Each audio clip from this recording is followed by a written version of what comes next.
शाळेत उच्च माध्यमिक प्रमाणपत्र परीक्षेत मुस्लिम विद्यार्थिनींना परीक्षेच्या वेळी बुरखा परिधान करून परीक्षा देण्याबाबत परवानगी देण्यात येत आहे असे पत्र हातात माझं आलं. तशी ते या संबंधित मंत्र्यांना आता पत्र लिहिलेलं आहे. तिने त्यांना स्पष्ट केलं आहे की अशा पद्धतीचे कुठल्याही लागून चालण्याचा प्रकार आपलं हिंदुत्वादी सरकार असताना होऊ नये. प्रत्येकाने या देशामध्ये राहत असताना जो अन्य धर्मीयांना नियम लागतो तो मुस्लिम विद्यार्थ्यांना पण लागला पाहिजे, त्यांनीही पाळला पाहिजे. त्या दृष्टिकोनातून मी काही माहिती आणि विचारणा संबंधित डिपार्टमेंटकडे केलेली आहे. बुरखा घालून अगर तुम्ही परीक्षेला बसाल तर त्याचे अन्यही धोके आहेत. विविध पद्धतीने सुरक्षेचे पण कारण आहेत. ह्या सगळ्या बाबतीमध्ये संबंधित खात्यांनी विचार करून या निर्णयाचं नेमकं काय करू शकतो किंवा या निर्णयाच्या संबंधित लवकरात लवकर निर्णय घेऊन हा मागे घ्यावा किंवा या संबंधित मला तरी माहिती द्यावी, जेणेकरून अगर परत घेतले असेल तर चांगली गोष्ट आहे, नाही घेतली असेल तर त्वरित रद्द करावा. अशा पद्धतीची मागणी मी संबंधित मंत्र्यांकडे पत्राद्वारे मी केलेली आहे. तुम्ही राज्यात हिंदुत्ववादी विचाराचं सरकार असल्यामुळे असं कुठलेही लागून चालन आम्ही सहन करणार नाही, ही भूमिका आमची पहिल्यापासून असल्यामुळे अशा पद्धतीचं पत्र मी दिलेलं आहे. जीआर नेमका कधी काढलेला आहे आणि जर असे जीआर अधिकाऱ्यांनी काढले असतील तर काही कारवाईची मागणी जीआर तसा 2024 आहे, गेल्या वर्षीचा आहे. पण माझं माहिती म्हणून मी अशी मागितली की आतापर्यंत हा जीआर तुम्ही लागू केलेला आहे का, असा अगर कुठला नियम अगर लागू असेल तर तो रद्द करा. कारण अशी लाड करायची आता आपल्याला गरज नाही. म्हणून त्या पद्धतीचं पत्र मी पहिलं लिहिलेलं आहे. एकदा पत्रासंबंधित मला माहिती आली तर त्या दृष्टिकोनातून आम्ही पावलं उचलणार. सर 10वी-12वीच्या परीक्षांमध्ये बऱ्याचदा कॉपीचे प्रकार आढळतात, यामुळे कमी होतील नक्की. कारण का आता बुरखा घालून नेमकं तोच विद्यार्थी आले आहे, तीच विद्यार्थिनी आली आहे की नाही, असे अन्य प्रकार आता मतदानाच्या टायमाला पण अशा गोष्टी नजरेसमोर आलेल्या आहेत. ते बुरखा घालून आलेले आहेत पण नेमकं तो त्या व्यक्तीच निघालेला नाहीये. म्हणून अशा पद्धतीचे लाड किंवा लागून चालन कोणाचेच करू नये असं मताचं मी टेक्निकली ज्या काही असतात त्याच्यातून कॉपी होण्याचा प्रकार तुमच्या पत्रात उल्लेख केलेला. कारण की कसं होते नेमकं बुरखा घालून अगर कोण विद्यार्थ्यांनी अगर बसत असेल तर नेमकं किती प्रामाणिकतेने तुम्ही परीक्षा देता याच्यावर प्रश्नचिन्ह निर्माण होतो ना. आणि मग अन्य विद्यार्थ्यांनी काय चूक केली आहे, हिंदू विद्यार्थ्यांनी काय चूक केली आहे, मग आम्हाला ड्रेस कोड आमचे नाही असू शकत का, आम्ही विविध आमच्या धर्माच्या प्रचार प्रसार नाही करू शकत का. म्हणून अशा पद्धतीचं पत्र लिहून एकंदरीत संबंधित डिपार्टमेंटला याबद्दल लक्ष घालण्यासाठी मी सांगितलेलं आहे. चेकिंग करताना लॉ अँड ऑर्डरची स्थिती होऊ शकते, कारण स्वतः चेकिंग करताना बरेच ऑब्जेक्शन घेतात, मग गोंधळ होतो. कारण का काय होतं, जेव्हा कोणी ऑब्जेक्शन घेतं तर मग ये हमारे धर्म के खिलाफ है, ये इस्लाम के खिलाफ है असं बोलण्याची भाषा सुरू होते. पण मुलांमध्ये अन्य विद्यार्थी अगर आपला धर्म शाळेमध्ये आणत नसतील, कॉलेजमध्ये आणत नसतील तर मग मुस्लिम समाजाने पण तो आपल्या स्कूल कॉलेजमध्ये आणू नये हा सरळ स्पष्ट मुद्दा आहे. तर तुम्हाला अगर कोणी प्रश्न विचारला तरी तुम्हाला चटके लागतात. यापेक्षा तुम्ही तुमचा धर्म तुमच्या घरापर्यंत आणि तुमच्या धर्मस्थळांपर्यंत ठेवा. तो दुसऱ्यांवर लादण्याचा प्रकार करू नका, एवढंच आमचं म्हणणं आहे. तुमच्या या प्रतिक्रियेनंतर विरोधकांचं असं एक मत यायला लागलेलं आहे की मंत्र्यांनीच अशा स्वरूपाची थेट भूमिका घेणं म्हणजे परत तुम्हाला जे पोलरायझेशन करायचं आहे किंवा अल्पसंख्याकांच्या मनामध्ये प्रश्न उपस्थित करायचे. लांगुल चालन म्हणजे एका विशिष्ट धर्माचं लांगुल चालन होऊ नये ही आमची सरकारचीच भूमिका आहे. मी काही वेगळं बोलत नाहीये. म्हणून अशा पद्धतीचे चुकीचे अगर परिपत्रक निघाले असतील किंवा जीआर निघाले असतील तर सरकार म्हणून, सरकारचा प्रतिनिधी म्हणून, सरकारचा भाग म्हणून बोलण्याचा मला अधिकार आहे. आणि म्हणून मी ते संबंधित मंत्र्यांच्या निदर्शनास आणून दिलेलं आहे की बाबा अशा प्रकारचे अगर GR आणि परिपत्र निघाले असतील तर तुम्ही त्वरित रद्द करा. कारण का एका धर्माच्या लाड करण्याचं कुठेच काय कुठलीच भूमिका घेता कामा नये अशा मताचे आम्ही सगळेजणच आहोत. बरोबर. आता काही दिवसांपूर्वी भाजपचे आणि संघाच्या संघटनेच्या संदर्भात बैठक झाली. त्या बैठकीमध्ये असं एक म्हटलं गेलं की बांगलादेशी हा एक फार मोठा अजेंडा आणि हिंदुत्व विचारांचे हे करण्याची भूमिका ही भाजपाच्या पुढच्या काळामध्ये सरकारची असणार आहे असं स्वरूपात आदेश दिलेले त्याच्या सूचना केलेल्या आहेत आणि त्याच्या स्वरूपाची भूमिका मांडावी असंही सांगण्यात आलेलं आहे.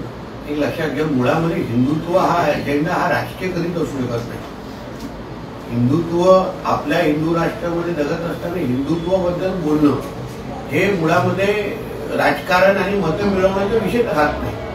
म्हणून हिंदुत्वाचा प्रचार प्रसार करणं हे भारतीय जनता पक्षाचा आणि हिंदुत्वादी विचाराच्या प्रत्येक कार्यकर्त्याचा आणि पक्षाचे कर्तव्यच आहे. म्हणून त्याच्यासाठी वेगळं राजकारण आणि निवडणुका याला आम्ही कधीच प्राधान्य देत नाही. ठीक, हिंदी. सर, आपने शिक्षा मंत्री को पत्र लिखा और ये कहा है कि परीक्षा केंद्र पर जो बुर्खा पहनना जो है नॉट अलाउड किया जाना चाहिए. क्या कहेंगे सर? ठीक है, ऐसा है कि पिछले साल का एक GR मेरे पढ़ने में आया, मालूमात मेरे को किसने को दी. उसमें ऐसा लिखा था कि जो 10वीं और 12वीं के जो छात्र हैं उनको बुर्खा पहनने की परमिशन दी जाए एग्जाम लेने के वक्त. मेरा मुद्दा ऐसा है कि इस तरीके का तुष्टीकरण की राजनीति ये हमारी सरकार ने पहले दिन से कहा है कि हम लोग करेंगे नहीं. हमने इतना ही मैंने मेरे पत्र में लिखा है कि इस बारे में जिस तरीके का जो नियम तुम हिंदू विद्यार्थी को लगाते हो, अन्य धर्म को लगाते हो, वैसे ही नियम मुस्लिम विद्यार्थी छात्रों को भी आप लगाना चाहिए. मतलब हिंदू छात्रों के लिए अलग नियम और मुसलमान छात्रों के लिए अलग नियम. ऐसा महाविद्यालय और ये स्कूल कॉलेज में तो नहीं होना चाहिए. तो इस तरीके का पत्र मैंने वहां लिखा है. और उसके साथ ये सिक्योरिटी का भी इशू है. स्कूल में कॉलेजेस में बुर्खा पहना कौन आ रहा है, वो सच्ची में वो विद्यार्थी है क्या, फिर कॉपी के भी बहुत असंख्य विषय बढ़ सकते हैं. तो इस सारे के मामले में मैंने जो डिपार्टमेंट के जो मंत्री है उनको पत्र लिख के कहा है कि इस तरीके की चीजें अगर आपके डिपार्टमेंट में हो रही होगी तो आप उसको सही कीजिए. सर, आपने कॉपी केस का जिक्र किया. बोर्ड एग्जाम के दौरान बड़े पैमाने पर ऐसा देखा जाता है कि कॉपी के केसेस जो हैं काफी इलेक्ट्रॉनिक डिवाइस का इलेक्ट्रॉनिक डिवाइसेस हैं. तो आप चेकिंग के दौरान लॉ एंड ऑर्डर का स्थिति होती है. कई बार कोई ऑब्जेक्शन लिया तो दूसरे स्टूडेंट्स को वहाँ पर हंगामा होता है, दूसरे स्टूडेंट्स को डिस्टर्ब होता है, टाइम वेस्ट होता है इन सब चीजों में. क्या बोल रहा हूँ ना, मेरा जो मैंने स्पष्ट क्या कहा है कि स्कूल और कॉलेजेस में अभी हिंदू धर्म में भी हम लोग अलग अलग तरीके से हमारे धर्म का प्रचार करने के लिए हम लोग अलग अलग हमारे कपड़े और वो सारी चीज पहन सकते हैं. हम अगर विद्यार्थी बन के अगर हिंदू समाज के लोग वहां आके अगर परीक्षा दे रहे हैं तो उसी तरीके का दूसरे धर्म में भी करना चाहिए. उधर अगर अभी इनको कोई पूछने जाएगा कि बाबा बुर्खा में क्या है, मतलब कौन है वो आप बताइए, या तो चेकिंग के नाम पे अगर उनको कुछ पूछेगा तो वापिस वो लोग अलग लॉ एंड ऑर्डर का विषय खड़ा कर देते हैं. ऐसी बहुत सारी घटनाएं हमारे देश में हुई है. कॉपी के बहुत सारे इंसिडेंसेस हुए हैं जहां बुर्खा का सहारा लेके कॉपी के भी अलग अलग इंसिडेंसेस हुए हैं. इसलिए हमारा इतना ही मानना बोलना है, ऐसी किसी भी तुष्टीकरण की चीजें हम लोग हमारे राज्य में करेंगे नहीं. हमको सभी को उस तरीके का अच्छा शिक्षा देनी है, एजुकेशन देना है और उस तरीके से हमको काम करना है. सर, लेकिन आप जब इस तरह की मांग उठाते हैं तो विपक्षी पार्टियां ये कह रही हैं कि बुर्खा और हिजाब पहनना जो है वो एक पर्सनल ओपिनियन है, पर्सनल व्यू है, आप इससे किसी को अलग नहीं कर सकते. तो आप पर्सनल चीजें तो आप अपने घर पे रखिए, स्कूल कॉलेजेस में मत लेके आइए. आपको आपके पर्सनल बुर्खा पहनना है, कुछ रखना है तो आप अपने धर्म का जहां आप अपने धर्म के बारे में बात करो वहां पहनिए. जो अन्य छात्र वो स्कूल कॉलेजेस के सारे नियम रूल्स एंड रेगुलेशन फॉलो कर रहे हैं, फिर आपको कुछ अलग तरीके का कुछ ट्रीटमेंट वीआईपी ट्रीटमेंट चाहिए क्या? ये कोई पाकिस्तान या अफगानिस्तान नहीं है. नहीं, इस बारे में शिक्षा मंत्री से आपकी बात हुई है? मैंने पत्र लिखा है, बात भी होगी. मैं भी उनको इस बारे में कुछ भी बातचीत करके उनको बोलूंगा ऐसा कोई भी परिपत्र होगा वो तुरंत आप वापस ले लीजिए और ये विषय को खत्म करें। सिद्धिविनायक न्यासाने जो ड्रेस कोड केलेला आहे सागर हिंदी को ठीक। दूसरी बात की बांग्लादेशी के खिलाफ लगातार मुहिम जारी है और डीपीडीसी की मीटिंग में भी मुंबई में खासतौर पर रोहिंग्या और बांग्लादेश के खिलाफ मंगल प्रभात लोढ़ा और बाकी आपके जो लोग थे उन्होंने एक सख्त आदेश दिए है कि मिनी बांग्लादेश नहीं होने देंगे, बांग्लादेशियों के खिलाफ मुहिम तेज करिए। तो बराबर ही है, क्योंकि आज बांग्लादेश और रोहिंग्या मुसलमान जो हमारे मुंबई में रह रहे हैं वो हमारे मुंबई के लिए बहुत बड़ा धोखा है। हमारे शहर में रह के ये हमारे ही शहर को, मुंबई को काबिज करने की कोशिश लोग कर रहे हैं। इनको हमारे मुंबई में इस्लामीकरण करना है। जो ये देश में और राज्य में रहते हैं उस देश और राज्य को अस्थिर करने का काम ये बांग्लादेश और रोहिंग्या ने अभी तक किया है। ऐसे इनके बारे में अनुभव है। इसलिए डीपीडीसी में हो, हमारे लोढ़ा जी हो, किरीट जी हो, जो कोई भी इस बारे में भूमिका ले रहे वो मुंबई के और महाराष्ट्र के हित में ले रहे कि हमको ये गंदगी नहीं चाहिए और इसको हमको हमारे डंपिंग ग्राउंड में नहीं चाहिए। पाकिस्तान और बांग्लादेश नाम का जो डंपिंग ग्राउंड है ना वहाँ डाल दीजिए, वो सारी गंदगी उधर डाल दीजिए। हमारे देश में हमको एक भी बांग्लादेश और रोहिंग्या एक भी नहीं मानना चाहिए। इधर हर एक को चुनेंगे और इधर से गंदगी को लात मार के बाहर भगा देंगे।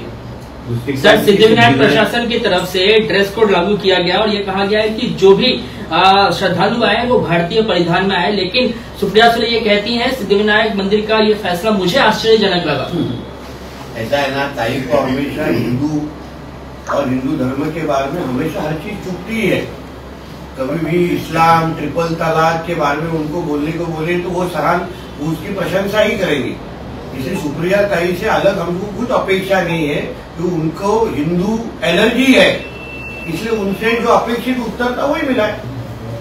मला मराठीत हे हवंय की सुप्रिया सुळेंचा विरोध आहे, जो ड्रेस कोड आहे त्याला, त्यांचं म्हणणं आहे की कुठला ड्रेस हा कुठले संस्कृती परिधान। कधी सुप्रिया ताईंनी मस्जिदमध्ये काय घालावं काय घालू नये, इस्लाम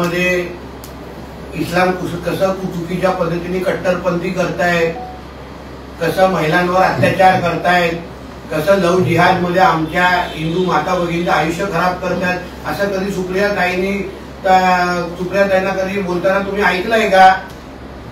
हिंदू द्वेष हा सुप्रिया ताई आणि महाविकास आघाडीवाल्यांचा आवडता विषय आहे।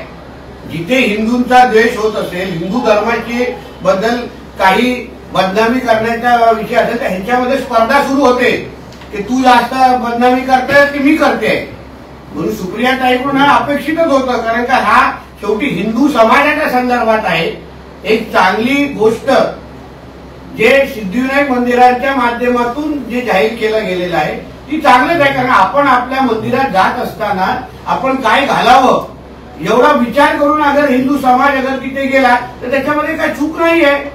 आणि अशी मागणी अगर सिद्धिविनायक मंदिरांनी केली तर त्यांचं कौतुकच करायला पाहिजे। अन्य सगळ्याच मंदिरांनी या बाबतीमध्ये खरं म्हटलं तर ते उदाहरण असंख्य काही मंदिर करतात पण आहे, पहिलं मंदिर नाही आहे, पण अन्य सगळ्याच हिंदू धर्माच्या स्थळांनी अशा पद्धतीची भूमिका घेतलीच पाहिजे, जेणेकरून आपला पण आपल्या हिंदू धर्म आणि देवी देवतांबद्दल आपलं प्रेम आणि कट्टरपणा हा वाढलाच पाहिजे, याचं आपण कौतुकच करावं।